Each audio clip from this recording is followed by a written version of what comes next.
And what you're saying, right? You just said follow the breath, and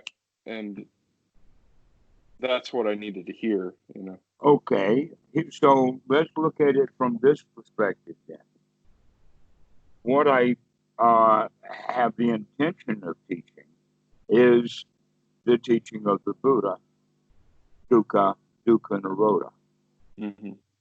And we use various skill development tools that some people think of as meditation. But that the real teaching is the teaching of the Dhamma. And the Dhamma is suffering and no suffering. So where the philosophy that you're talking about is neither here nor there. It's neither skill development nor is it actual the practice of the Dhamma of seeing suffering and coming out of it, of seeing these old past feelings that are inappropriate for the moment and being free from them. That's the real teaching. But I understand that a lot of people who were consider themselves into Buddhism wind up doing a lot of philosophy, some of which, but not all of which, would be magical thinking. Mm-hmm. Yeah. But some of which is just whether or not it's true, you're pointing to something that is non-conceptual anyway. So you're adding concepts to something that's non-conceptual. And that's really what I've gotten out of all this, is the moment is just purely non-conceptual. That's a really important point, is that what we're talking about, maybe the wrong word for it is experience, because experience sounds like an event. But what we're talking about is, as you were saying, is non-conceptual, but we can only talk about the non-conceptual with concepts. Right. And so if I've got a non-conceptual understanding to convey to the student, I have to put it into concepts that the student can understand as concepts, so that they can destruct the concepts themselves back into the reality that is difficult to put into conceptual language. But this has been known for a long time. In fact, the Tao Te Ching starts off with that phrase. The Tao that can be said is not the Tao. That long ago they understood how difficult it is to give a direct transmission. That it almost always has to be done indirectly through concepts. Now, if the concepts are kept fairly simple, then they can stay fairly close to reality. But the more complicated the concepts get, the more off into airy-fairy philosophy that they can get. Yeah. Yeah, I think one of the main things is that there's always some hook of life after death. And when you truly take the world in non-conceptually, moment by moment, you can't explain to someone that there's nothing to fear, because they're in their samsara. They could never understand that. They could never understand that without a hook of life after death. They could never understand the relief without the life after death, or they don't understand it, but they want the fear of death is rattling their cage, and they don't understand. They want something that's going to give them a relief from that fear. Exactly. And the Buddha said, hey, I've got a way. I got a path. I got a path to get rid of fear. I got a path to get rid of what's rattling your cage. But they want a logical thing to grab onto,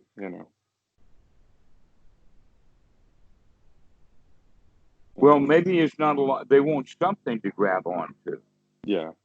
and it doesn't even have to be logical. Yes. Right. It does but something that they can conceptualize easily. This is not something that you can conceptualize. There's no words, for the moment, for non-conceptual experience.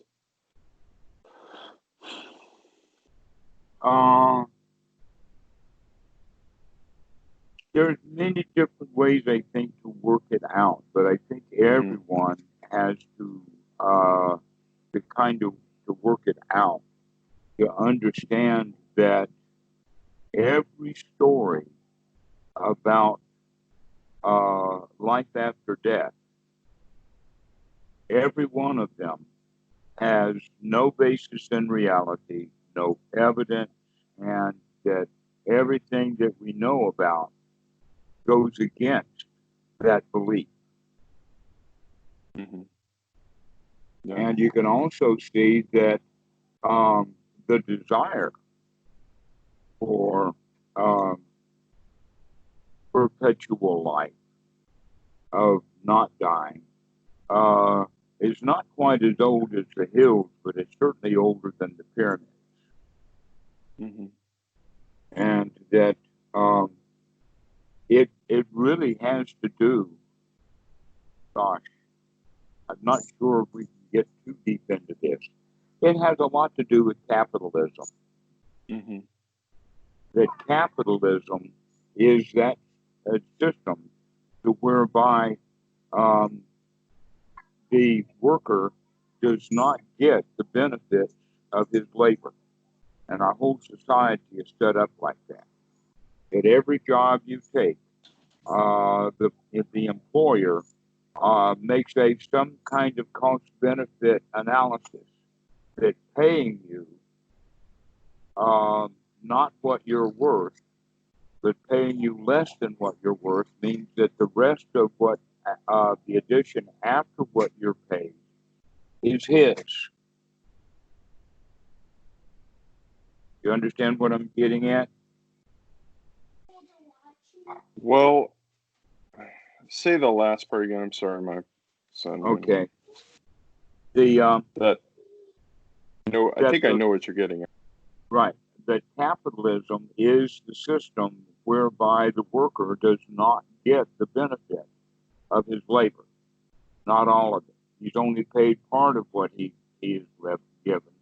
Now, let's imagine that the distinction would be a different way would be a cooperative, and the cooperative can have 10 or 100 people in it, but it's a democratic cooperative, and that the people who work in that cooperative are the ones who make the decisions, and all the values and benefits stay within that cooperative, as opposed to going to some boss. Okay, so now that you have the concept of a boss getting the value of someone else's labor, either in part or in whole, you begin to understand that the reason that some people can do that is because they have the ability to bully others. It will be the bully who gets that started. That he'll take things that don't belong to him and robbing the other people of the benefit of their labor. If he can then hire, if he gets enough of that going, he can then hire other thugs to start enforcing what he's doing. If you continue that along, you're going to have a pharaoh or a warlord or something going. So that's the whole point of it. When someone gets to the point that they feel all powerful now, and that the only thing that they cannot defeat is their own old age, sickness, and death, when they've got everything else wired because of the force of the history or the force of ownership and the force of control. I got many examples of this from the really, really old days, including you still haven't dug up the entire mountain yet. But there's a mountain in China that's not a mountain at all. It's a funeral pyre. And that they've got thousands and thousands of terracotta soldiers in there. You probably heard about this, Yeah. including rivers of mercury. Well, the whole thing of it about this king was that he actually poisoned himself looking for the elixir of life, just like Ponce de Leon is looking for the fountain of youth, Hmm. or just like the pharaoh. And so the pharaohs were the ones, and this is also big in the Roman system, to where the king becomes a god. Well, the only quality of a god is not that they are all powerful, because a king can do that. It's that they are immortal. And so the godification of a king is because the king can get everything he wants, except for getting rid of old age, sickness, and death. See where that goes to. So now they say, okay, let's do something to solve that problem too. And so you wind up with mummifications and all kinds of other things, including the pyramids. But at that time, it was still for the king. It was only for the guy who was able to do everything else, basically to force people to build a pyramid and to pay the priest off for doing the mummification and all the rituals associated with it. So they began to make the rules, and therefore they began to get power. And so the priesthood comes in. So the first thing, it starts with a bully who would be king, who then becomes all powerful, and he wants even more powerful. He wants power over his own life and death. And now he's got charlatans called priests who come in to abide him with his fears and desires. So now you've got a religion going, but it's still a religion around the king and the power of the king. You can see how all of this is still left as residue in Christianity. Yeah. So, but then something happened. There's something that happened, it looks like happened around 800 BC, and it happened in India. And that was the conflict between the insurgents who came possibly long before that. This was, let us say, an old war in India that had gotten started when the Mesopotamian Empire folded and the Aryans invaded India. And so this was the clan still of the Buddha, the warrior class. And before they came in, the Brahmins had already owned all the land. How did they get the land? By doing funeral rites. You give me your brother's land, and I'll bury your brother, or I'll cremate your brother for you.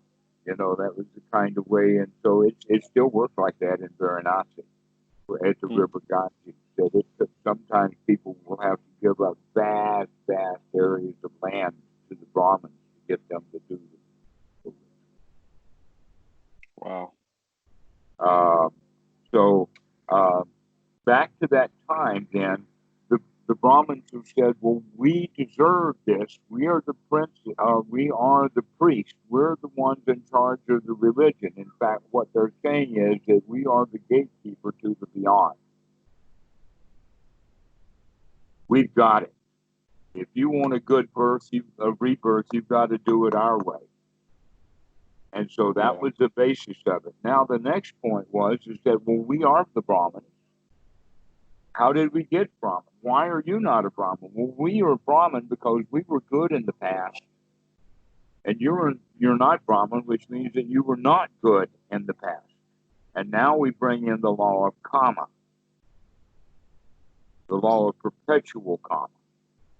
And that's where it got started. But along with that, drug in something new that had not happened before. And that is that they're saying that, oh, it's not just that the king can be reborn, it's that everybody already is reborn. And therefore you have a chance. So it turns out then that about the time that Alexander the Great visits India and brings back, because he already kind of owned Egypt already with the Ptolemies, you know. that it was in the age of the Ptolemies that something kind of surprising happened in Egypt. The number of mummies exploded. Now, anybody who's got money can hire a priest to get himself mummified and build his own kind of pyramid or whatever like that, and it became a popular thing. And so this whole business of life after death um, is very, very deeply buried into the psyche of each one of us, the human. It is, in fact, our deepest, deepest part, which we could call the self-preservation instinct. And that the method of operation with this instinct is fear, that we become afraid when we are in danger. And like I've said many times, the problem now is with humans is too many false positives. Yeah, yeah. Too many false positives. We're out there being afraid when there's no time to be afraid. So back at that business about Sunday evening, and I'm full of fear and anxiety and all of that and don't know why. The answer is it's because it's an old habit. Isn't that funny about how old habits even know what time of the week it is?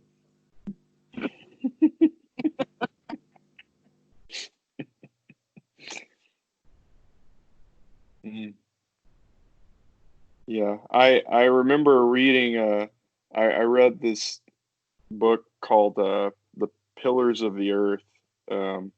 It's about it's it's it's well researched historical fiction, but it's about during the Middle Ages when they're building cathedrals, and there are these tyrant overlords who are, raping and pillaging this town, um, where they're building this cathedral, and the it's essentially the book is the long arc of how the abbot. The book essentially ends with this king kneeling before this abbot. Mm-hmm. How this abbot, how the meek inherit the earth. This abbot convinced him that that his mortal soul hung in the balance, and that's the only thing that got through to him. He didn't care about anything else. You know. Isn't that interesting, though?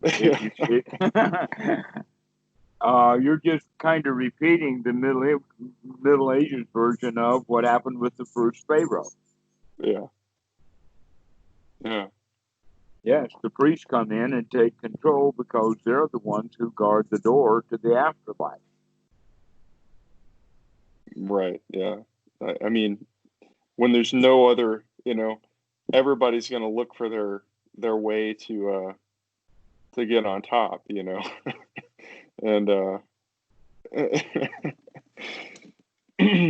There is a building at Watson Move that is called the Spiritual Theater, and in this building is a lot of art.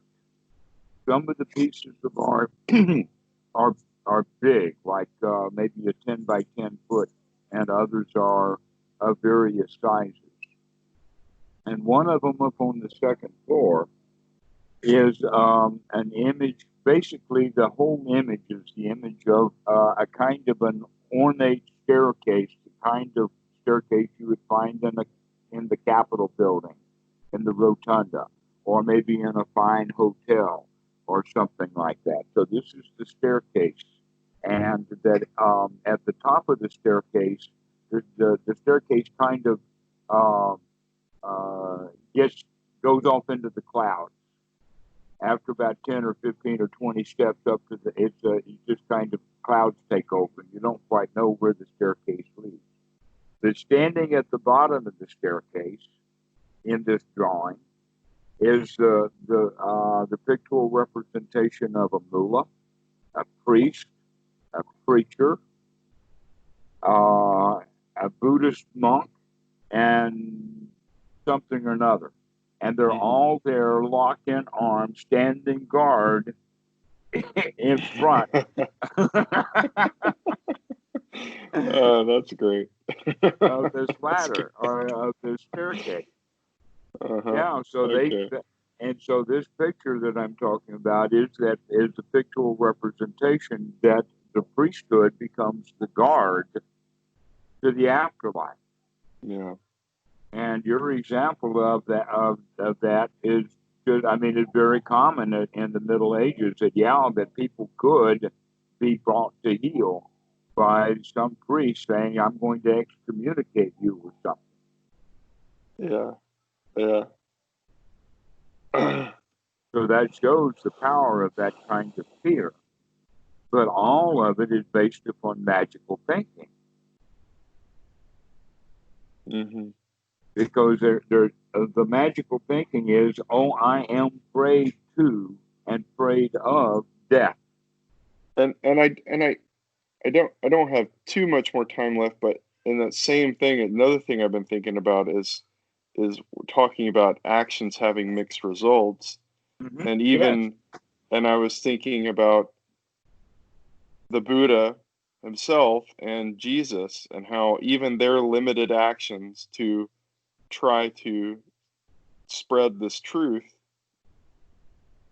were I mean, Christianity probably more than Buddhism, but they did have mixed results. I mean, uh, I mean, anything, anything has, because there's no, there's no value inherent in the world, and so there's no good and bad. I mean, there's you if I walk out in my backyard, I might step on and kill 5 ants. What's the perspective of good and bad? It's only from a human being's perspective. If I got shot, you know, um, my mom would think it was the worst thing that ever happened, but a giraffe wouldn't care. So, so what I'm trying to say is that even saying karma has good and bad results, good and bad are words that we came up with to precisely. describe. And Everything is so it's a mixed. wave. It's like a wave that goes back and forth, and you have no control over it. You throw a rock in a pond and you don't control the ripples. It just. Precisely. Is there's another wrinkle or complication in there, and that is they talk about good action giving good results and bad action giving bad results. Yeah. Well, here's an example of an action. Let's go buy some stock, maybe Hmm. 100 or maybe 1,000 shares, but we're buying stock, a significant purchase for most people that I know. That's a heavy action, right? Is it a good Yes. action or is it a bad action? Hmm. The It's a answer me. is, well, if the stock goes up and I sell it, and then I've made a profit, it's a good action to buy the stock. But if the stock goes down and I sell it, then I have lost money. So the original purchase was a good or a bad action, depending upon the result. Hmm. And that's the part that a lot of people don't understand. The results of the action determine the value of the action, not the action itself. Yeah. Right. Yeah. It's every time I think of it, I can't think of a good action where I couldn't find some mixed or bad result. Well, this It's is hard. common knowledge in the Yeah. West. It is well known. We even have phrases for it, and depending upon, like one is collateral damage, which is the Army's way of saying that you can't kill just what you want to kill. You're going to kill something else, and maybe some of your guys are going to get killed in the process. There's always collateral damage. Yeah. But a more benign way of talking about it would be unintended consequences. Yeah. But this is both of those points have to do with the concept of control, thinking that the action that they're performing is a good action. In other words, why would the Army bomb that place? They think that it would be good for them to bomb that place. Right. But then they But have to deal with the collateral damage that was done, and now they recognize maybe it wasn't such a good idea to bomb that place after all. but even the bombing of the place to protect our country, it's only from the view of our country that America is good, or it's only, Well, and all the so, folks are waking up to that right now, aren't they? oh yeah, Yeah, the folks of America. You see, in the 1950s, it was very, very strong. It's got started strong after World War II because the Americans had won the war while and had a big industrial machine left while Europe was completely destroyed. uh-huh. And so the braggadocio of the Westerners, of the Americans, immediately ran into communism and the new competition. And so all of this stuff about adding God into the Pledge of Allegiance, the Pledge of Allegiance that the United States did in the 1950s, I think they still do it in school, was borrowed from the Nazi Germany. I pledge allegiance to the flag of the United Hitler Yeah, cause of taking over the world. This is the whole point about nationalism and whatnot. Um, so um, there was this big, big push in the United States of how wonderful and how marvelous the U.S. is. And by doing the GI Bill and some of the housing that they were doing with the government, there was reason to believe that. And when Eisenhower was in office, the tax rate for the wealthy was at about 90%. yeah, And so there was a huge, huge burst of the middle class in the 1950s. And then all things kind of went downhill. I think that it started going downhill with JFK assassination, but it really hit not bottom quite yet. I don't even think we're at the bottom yet, but we certainly did hit a major skid mark with Nixon.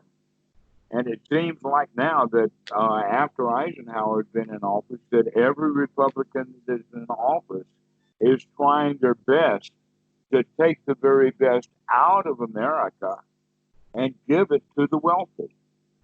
So that the wealthy of the world, or the wealthy of America, now represents what America is. They own all the business, and everybody else is a peon.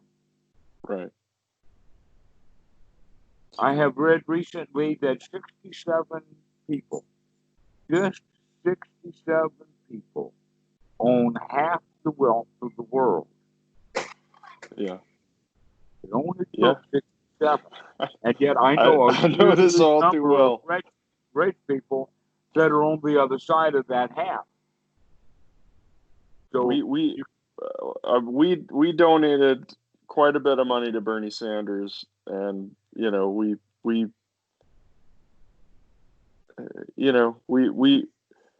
we see that very clearly, um, but and po- politically,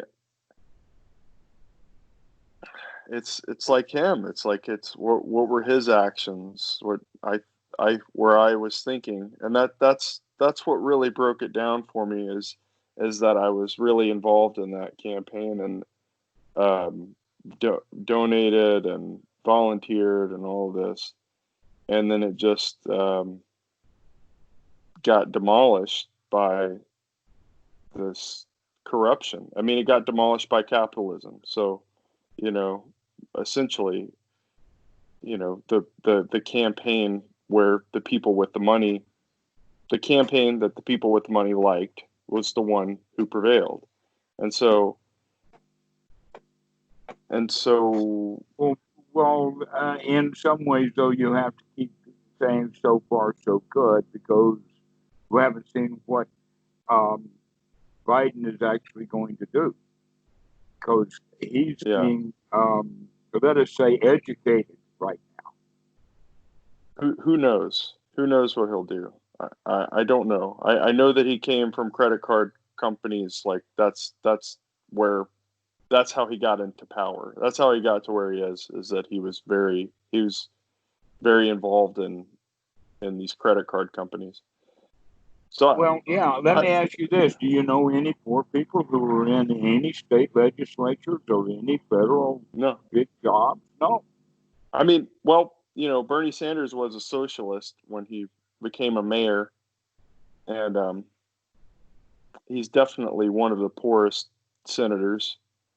But he's a complete outlier. I mean, he won a mayoral election that he was never supposed to win as a socialist, and he somehow got to where he is by calling himself a socialist. It's there was nobody else like him particularly, but I mean, even he's a lot smarter, I feel like, than his supporters. I mean, he has a better philosophy of life, because it doesn't seem Well, like he's gotten to him. He's let it get to him, like I see a lot of political candidates do. That he understands the nature of right. The the world. politics didn't get to him, and neither did the loss. I congratulate him on that. But you see, the last time he lost in 2016, there was a lot of bitterness around him losing, and people didn't want to support Hillary because they knew that she was as bad a capitalist as the Republicans would put up. So Yeah. he didn't bother to vote. And now look what, but and they can see it now. So you better believe that the progressive and Bernie's supporters are going to be, um, let us say, paying attention this time. They're not Yeah. going to sulk off into the corner and lick their wounds because Bernie didn't get in. Yeah. And Because right now they're I in the basement schooling Biden over what they want him to do when they put him into office. I haven't I haven't done that. I mean, I haven't licked my wounds. It was definitely a learning experience, and it was definitely an insight, a detachment that there was made. And mm, the way that I look at myself and my actions now is much more about being in the moment, um, and also not taking my actions, being sort of detached from my actions in a way that I'm not. I can't know whether what I do is going to have a good effect or a bad effect. And so, That's right. Okay, now you're beginning to understand the law of karma. Is when yeah, we recognize, hey, when I take this action, I don't know what the results of this is going to be. yeah, Sometimes we can get a pretty good idea. If I don't go get my visa on time, I know what the results will be. And so sometimes we've got to go do stuff. But in many cases, and especially politics, who knows what's going to happen? and who knows, even if your perfect candidate came into power, like let's say Trump has come into power, and in 4 years, and there's going to be a huge back. I just saw some numbers today, and he's looks like you know Joe Biden is way on top of him on the national polls, but there's a huge backlash to Trump now. My I know some ardent Trump supporters who don't really like him anymore. And so and it's just like with the civil rights movement. It moved us forward, but there was a backlash, and then we move forward again, and then there's a backlash, and there's this wave that keeps going. Exactly. Well, that's And the you're dance. part of the wave. Right. It's a dance. 2 step Yeah, forward and 1 step back. I've heard the song. That's just how it is. And that most people um, have the idea ever onward. No, it's not going to be onward. You're not going to keep climbing. It's not going to be that way. uh-huh. that But if there's too many people who want a little bit of their action, and so but if you to be a good dancer, you can't really be, you can't think of one part of the dance as good and one part of the dance as bad. It's just exactly. a dance, and you're having it, and you're having a good time. You know. Now you're getting to the Dhamma. Exactly. If we're going to do this dance, why should we suffer when we could enjoy it instead? And if we can't enjoy the dance, then why do the dance? Yeah. Or maybe I've let's got a. do a dance we can do. That might be a good place to end it.